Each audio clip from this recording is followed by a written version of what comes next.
ರೋಣ ಪಟ್ಟಣದಲ್ಲಿ ಅಕ್ರಮ ಮರಳು ಸಾಗಾಟ. ನಂಬರ್ ಪ್ಲೇಟ್ ಇಲ್ಲದಂತಹ ಟಿಪ್ಪರ್ ವಾಹನದಲ್ಲಿ ಮರಳನ್ನ ಸಾಗಾಟ ಮಾಡಲಾಗ್ತಾ ಇದೆ. ಕಂಡ್ರೂ ಕೂಡ ಕಾಣದಂತೆ ಕಣ್ಮುಚ್ಚಿ ಕುಳಿತಂತಹ ಪೊಲೀಸ್ ಇಲಾಖೆ. ರೋಣ ಪಟ್ಟಣದಲ್ಲಿ ಅಕ್ರಮವಾಗಿ ಮರಳು ಸಾಗಾಟ ನಡೀತಾ ಇದೆ. ನಂಬರ್ ಪ್ಲೇಟ್ ಇಲ್ಲದಂತಹ ಟಿಪ್ಪರ್ ವಾಹನದಲ್ಲಿ ಸಾಗಾಟವನ್ನ ಮಾಡಲಾಗ್ತಾ ಇದೆ. ಈ ಬಗ್ಗೆ ಪೊಲೀಸರು ಇದನ್ನ ನೋಡಿದ್ರೂ ಕೂಡ ಅವರು ಕಣ್ಮುಚ್ಚಿ ಕುಳಿತಿದ್ದಾರೆ.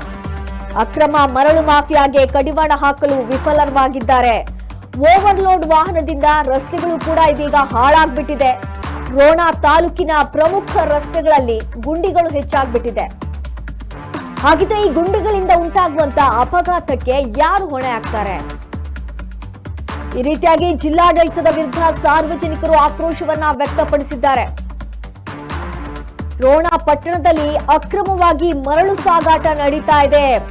ಆದ್ರೂ ಕೂಡ ಅಲ್ಲಿನ ಈ ಒಂದು ಅಕ್ರಮ ಮರಳು ಮಾಫಿಯಾಗೆ ಬ್ರೇಕ್ ಹಾಕೋದಕ್ಕೆ ಯಾರೂ ಕೂಡ ಮುಂದಕ್ಕೆ ಬರ್ತಾನೆ ಇಲ್ಲ. ಅದು ನಂಬರ್ ಪ್ಲೇಟ್ ಇಲ್ಲದಂತಹ ಟಿಪ್ಪರ್ ವಾಹನದಲ್ಲಿ ಮರಳು ಸಾಗಾಟವನ್ನ ಮಾಡಲಾಗ್ತಾ ಇದೆ. ಆದ್ರೆ ಅಲ್ಲಿನ ಪೊಲೀಸರು ಮಾತ್ರ ಕಂಡ್ರೂ ಕೂಡ ಕಾಣದಂತೆ ಕೂತ್ಬಿಟ್ಟಿದ್ದಾರೆ.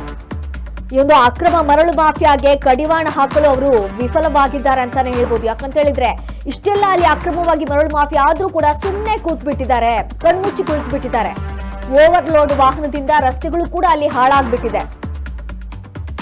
ಮರಳನ್ನ ಫುಲ್ ಏನೋ ಓವರ್ಲೋಡ್ ಮಾಡ್ಕೊಂಡು ಹೋಗ್ತಾ ಇದ್ದಾರೆ. ರಸ್ತೆಗಳು ಹಾಳಾಗ್ಬಿಟ್ಟಿದೆ. ರೋಣ ತಾಲೂಕಿನ ಪ್ರಮುಖ ರಸ್ತೆಗಳಲ್ಲಿ ಗುಂಡಿಗಳು ಕೂಡ ಹೆಚ್ಚಾಗ್ಬಿಟ್ಟಿದೆ. ಈ ರೀತಿಯಾಗಿ ಗುಂಡಿಗಳೆಲ್ಲ ಆಗ್ಬಿಟ್ರೆ ಅಲ್ಲಿ ಅಪಘಾತ ಆಗುವಂತಹ ಸಂಭವ ಕೂಡ ಹೆಚ್ಚಿರುತ್ತೆ. ಆದ್ರಿಂದ ಈ ರೀತಿ ಗುಂಡಿಗಳಿಂದ ಉಂಟಾಗುವಂತಹ ಅಪಘಾತಕ್ಕೆ ಯಾರು ಹೊಣೆ ಆಗ್ತಾರೆ? ಈ ರೀತಿಯಾಗಿ ಜಿಲ್ಲಾಡಳಿತದ ವಿರುದ್ಧ ಸಾರ್ವಜನಿಕರು ಆಕ್ರೋಶವನ್ನ ವ್ಯಕ್ತಪಡಿಸಿದ್ದಾರೆ. ನೀವು ದೃಶ್ಯಗಳಲ್ಲಿ ಈಗ ಗಮನಿಸ್ತಾ ಇರಬಹುದು ನೋಡಿ, ಯಾವ ರೀತಿಯಾಗಿ ಇಂಥ ಒಂದು ವಾಹನಗಳಲ್ಲಿ ಈಗ ಏನಾದರೂ ಟಿಪ್ಪರ್ ವಾಹನಗಳಲ್ಲಿ ಮರಳು ಸಾಗಾಟವನ್ನ ಮಾಡ್ತಾರೆ. ಹಾಗೆ ಓವರ್ಲೋಡ್ ವಾಹನದಿಂದ ರಸ್ತೆಗಳೆಲ್ಲವೂ ಕೂಡ ಹಾಳಾಗ್ಬಿಟ್ಟಿದೆ, ಗುಂಡಿಗಳಾಗ್ಬಿಟ್ಟಿದೆ. ಇದರಿಂದ ಅಪಘಾತಗಳೇನಾದ್ರೂ ಆದ್ರೆ ಇದಕ್ಕೆ ಯಾರು ಹೊಣೆ ಆಗ್ತಾರೆ? ಯಾರು ಜವಾಬ್ದಾರಿ ಆಗ್ತಾರೆ? ಇದೆಲ್ಲವೂ ಕೂಡ ಗದಗ ಜಿಲ್ಲೆಯ ರೋಣ ಪಟ್ಟಣದಲ್ಲಿ ಕಂಡು ಬಂದಂತಹ ದೃಶ್ಯಗಳು ನೋಡಿ. ಅಲ್ಲಿನ ಗುಂಡಿಗಳನ್ನ ಗಮನಿಸ್ತಾ ಇರ್ಬೋದು. ಹೆಂಗಾಗ್ಬಿಟ್ಟಿದೆ ಅಲ್ಲಿನ ಪ್ರಮುಖ ರಸ್ತೆಗಳೇ ಹಿಂಗಾಗ್ಬಿಟ್ರೆ ಯಾವ ರೀತಿಯಾಗಿ ಅಲ್ಲಿ ವಾಹನ ಸಂಚಾರ ಮಾಡುವಂಥದ್ದು? ಅಪಘಾತಗಳಾದ್ರೆ ಯಾರು ಇದಕ್ಕೆ ಜವಾಬ್ದಾರಿ? ಯಾರು ಹೊಣೆಯನ್ನ ಹೊತ್ತಾರೆ?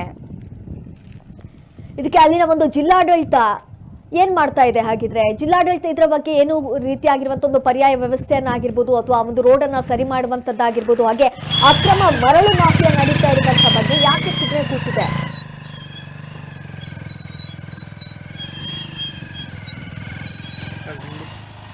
ಅಕ್ರಮವಾಗಿ ಮರಳು ಸಾಗಾಟ ಮಾಡ್ತಾ ಇದ್ದಾರೆ. ಅದು ಕೂಡ ನಂಬರ್ ಪ್ಲೇಟ್ ಇಲ್ಲದಂತಹ ಟಿಪ್ಪರ್ಗಳಲ್ಲಿ ಅಕ್ರಮವಾಗಿ ಮರಳು ಸಾಗಾಟವನ್ನ ಮಾಡಬಹುದು. ನೋಡಿ, ಆ ರಸ್ತೆಗಳ ಪರಿಸ್ಥಿತಿ ಇವಾಗ ಹೆಂಗಾಗ್ಬಿಟ್ಟಿದೆ. ಅಲ್ಲಲ್ಲಿ ಗುಂಡಿಗಳೆಲ್ಲ ಜಾಸ್ತಿ ಆಗ್ಬಿಟ್ಟಿದೆ. ಅಲ್ಲಿ ವಾಹನಗಳು ಯಾವ ರೀತಿ ಸಂಚಾರ ಮಾಡಬೇಕಾಗಿದ್ರೆ ಇದರ ಬಗ್ಗೆ ಅಧಿಕಾರಿಗಳಾಗಿರ್ಬೋದು ಯಾರೂ ಕೂಡ ಅದರ ಬಗ್ಗೆ ಕ್ಯಾರೆ ಅಂತ ಇಲ್ಲ. ಎಲ್ಲರೂ ಕೂಡ ಕಣ್ಮುಚ್ಚಿ ಕುಳಿತಿದ್ದಾರೆ. ಈ ರೀತಿಯಾಗಿ ಅಕ್ರಮ ಮರಳು ಮಾಫಿಯಾ ಆದ್ರೂ ಕೂಡ ಅಲ್ಲಿ ಕಡಿವಾಣ ಹಾಕೋದಕ್ಕೆ ಪೊಲೀಸರು ವಿಫಲವಾಗಿದ್ದಾರೆ. ಯಾರೂ ಕೂಡ ಅಲ್ಲಿಗೆ ಬರ್ತಾ ಇಲ್ಲ, ನೋಡ್ತಾ ಇಲ್ಲ. ಅದಕ್ಕೆ ಪರಿಹಾರವನ್ನ ಯಾರೂ ಕೂಡ ಕೊಡ್ತಾ ಇಲ್ಲ ಅಂತ ಹೇಳಿದ್ರೆ ಅಲ್ಲಿ ಏನಾದ್ರೂ ಈಗ ಅಪಘಾತಗಳೆಲ್ಲ ಆದ್ರೆ ಯಾರು ಹೊಣೆ ಆಗ್ತಾರೆ?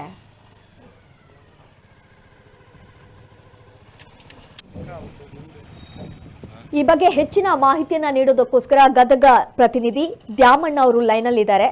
ದ್ಯಾಮಣ್ಣ ಅವರೇ, ಈ ಭಾಗದಲ್ಲಿ ರೋಣ ಪಟ್ಟಣದಲ್ಲಿ ಇಷ್ಟೊಂದು ಅಕ್ರಮ ಮರಳು ಮಾಫಿಯಾ ಆದ್ರೂ ಕೂಡ ಪೊಲೀಸರು ಯಾಕೆ ಕಣ್ಮುಚ್ಚಿ ಕೂತಿದ್ದಾರೆ?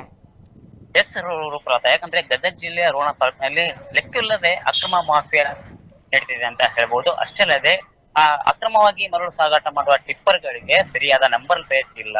ಹೀಗಾಗಿ ಸುಮಾರು ದಿನಗಳಿಂದ ಅಕ್ರಮವಾಗಿ ಮರಳು ಮಾಫಿಯಾ ನಡೀತಿದೆ ಅಂತ ಹೇಳ್ಬಹುದು. ಒಟ್ಟಾರೆ ಹೇಳ್ಬೇಕಂದ್ರೆ ಗದಗ ಜಿಲ್ಲೆಯ ರೋಣ ತಾಲೂಕಿನಲ್ಲಿ ಅಕ್ರಮವಾಗಿ ಮರಳು ಮಾಫಿಯಾ ಹೆಚ್ಚು ಆಗಿದೆ ಅಂತ ಹೇಳ್ಬೋದು. ಅಷ್ಟೇ ಅಲ್ಲದೆ ಪೊಲೀಸ್ ಅಧಿಕಾರಿಗಳು ಅಕ್ರಮ ಮರಳು ಮಾಫಿಯಾ ತಡೆಗಟ್ಟಬೇಕಾದ ಅವರ ಕೆಲಸ. ಹೀಗಾಗಿ ಪೊಲೀಸ್ ಅಧಿಕಾರಿಗಳು ಆ ರಸ್ತೆಯಲ್ಲಿ ತಾತ್ಕಾಲಿಕವಾಗಿ ಬ್ಯಾರಿಕೇಡ್ ಹಾಕಿದ. ಅಷ್ಟೇ ಅಲ್ಲದೆ ಹೋಮ್ ಗಾರ್ಡ್ ಅನ್ನು ನೇಮಕ ಮಾಡಿ ಹೋಮ್ ಗಾರ್ಡ್ ಅನ್ನು ಮರಳು ಮಾಫಿಯಾ ಮಾಡುವ ವಾಹನವನ್ನು ತಪಾಸಣೆ ಮಾಡ್ತಿದ್ದಾರೆ ಅಂತ ಹೇಳ್ಬೋದು. ಯಾಕಂದ್ರೆ ಹಿರಿಯ ಪೊಲೀಸ್ ಅಧಿಕಾರಿಗಳು ಅಕ್ರಮ ಮರಳು ಮಾಫಿಯಾ ಮಾಡುವವರ ವಿರುದ್ಧ ಕ್ರಮ ಕೈಗೊಳ್ಳಬೇಕು. ಆದ್ರೆ ಪೊಲೀಸ್ ಅಧಿಕಾರಿಗಳೇ ಮರಳು ಮಾಫಿಯಾ ಮಾಡುತ್ತಿರೋರ ವಿರುದ್ಧ ಯಾವುದೇ ಕ್ರಮ ಕೈಗೊಂಡಿಲ್ಲ ಅಂತ ಹೇಳ್ಬಹುದು. ಒಟ್ಟಾರೆ ಹೇಳ್ಬೇಕಂದ್ರೆ ಅಕ್ರಮ ಮರಳು ಮಾಫಿಯಾ ಮಾಡುವ ಲಾರಿಗಳಿಂದ ರಸ್ತೆ ಗುಂಡಿಗಳು ಹೆಚ್ಚಾಗ್ತಿದೆ ಅಂತ ಹೇಳ್ಬೋದು. ಯಾಕಂದ್ರೆ ಭಾರಿ ಗಾತ್ರದ ವಾಹನಗಳು ಓಡಾಡ್ತಿರುವ ಹಿನ್ನೆಲೆಯಲ್ಲಿ ಆ ರಸ್ತೆ ಗುಂಡಿಗಳು ವಿಪರೀತವಾಗಿ ಗುಂಡಿಗಳು ಹೆಚ್ಚಾಗ್ತಿದೆ ಅಂತ ಹೇಳ್ಬೋದು ರೂಪಲತಾ.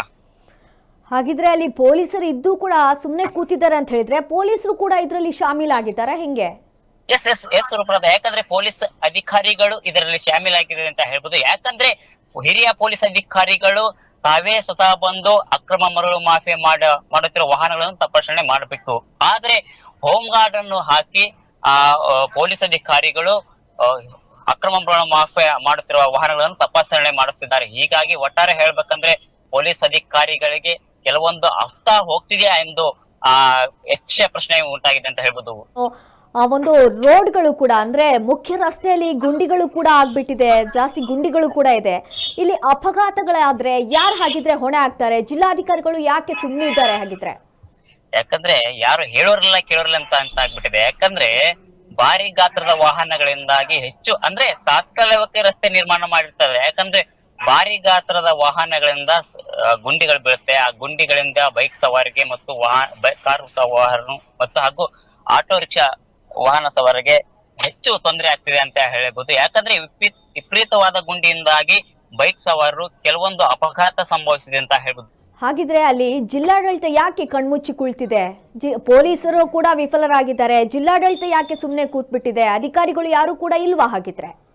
ಹಲವು ಬಾರಿ ಕೂಡ ಸಾರ್ವಜನಿಕರು ಮನವಿ ಮಾಡಿಕೊಂಡಿದ್ದಾರೆ. ಯಾಕಂದ್ರೆ ಅಕ್ರಮ ಮರಳು ಮಾಫಿಯಾ ತಡೀರಿ, ಅದರಿಂದಾಗಿ ರಸ್ತೆ ಗುಂಡಿಗಳು ಬೀಳ್ತಾ ಇದೆ. ಹೀಗಾಗಿ ನಮಗೆ ಅಕ್ರಮ ಮರಳು ಮಾಫಿಯಾ ಮಾಡುತ್ತಿರುವವರ ವಿರುದ್ಧ ಕ್ರಮ ಕೈಗೊಳ್ಳಿ, ನಮಗೆ ಸರಿಯಾದ ರಸ್ತೆ ನಿರ್ಮಾಣ ಮಾಡಿಕೊಡಿ ಎಂದು ಹಲವು ಬಾರಿ ಸಾರ್ವಜನಿಕರು ಜಿಲ್ಲಾಧಿಕಾರಿಗಳಿಗೆ ಮನವಿ ಮಾಡಿಕೊಂಡಿದ್ದಾರೆ. ಆದರೆ ಜಿಲ್ಲಾಧಿಕಾರಿಗಳು, ಸಂಬಂಧಪಟ್ಟ ಅಧಿಕಾರಿಗಳು ಇದರ ಬಗ್ಗೆ ಗಮನ ಹರಿಸದೆ ಬೇಜವಾಬ್ದಾರಿ ವರ್ತನೆ ತೋರಿಸಿದ್ದಾರೆ ಅಂತ ಹೇಳ್ಬೋದು ರೂಪಲತಾ. ಓಕೆ, ಧನ್ಯವಾದಗಳು ತಮ್ಮೆಲ್ಲ ಮಾಹಿತಿಗಾಗಿ.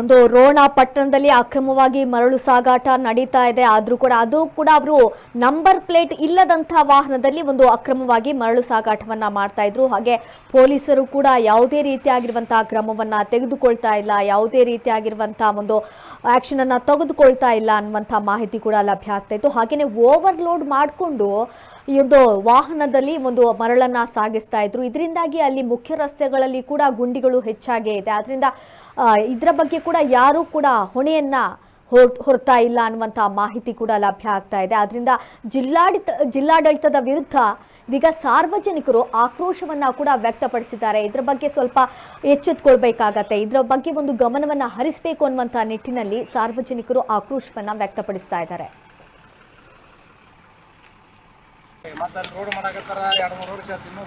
ಎರಡು ಮೂರು ವರ್ಷ ಆಯ್ತು ಸರ್, ಹಂಗೆ ಹಾಕ್ಯಾರ ಕಡಿ ಪುಡಿ ಎಲ್ಲ ಹಾಕಿ ಹಂಗೆ ಯಾವ ಸರ್ ರೋಣ ಹಂಗೆ ಸರ್ ರಸ್ತೆ ಎಲ್ಲಿಂದ ಬಂದ್ರಿ? ಈಗ ಸರ್ಕಾರ ಇಲ್ರಿ ಸರ್, ಈಗ ಎಳ್ಕಲ್ಲಿಂದ ಎಲ್ಲಿ ಹೋದ್ರಿ?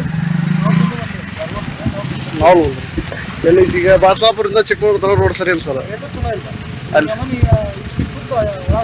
ಬ್ಯಾಗ್ ಬಿದ್ದವ್ರಿ.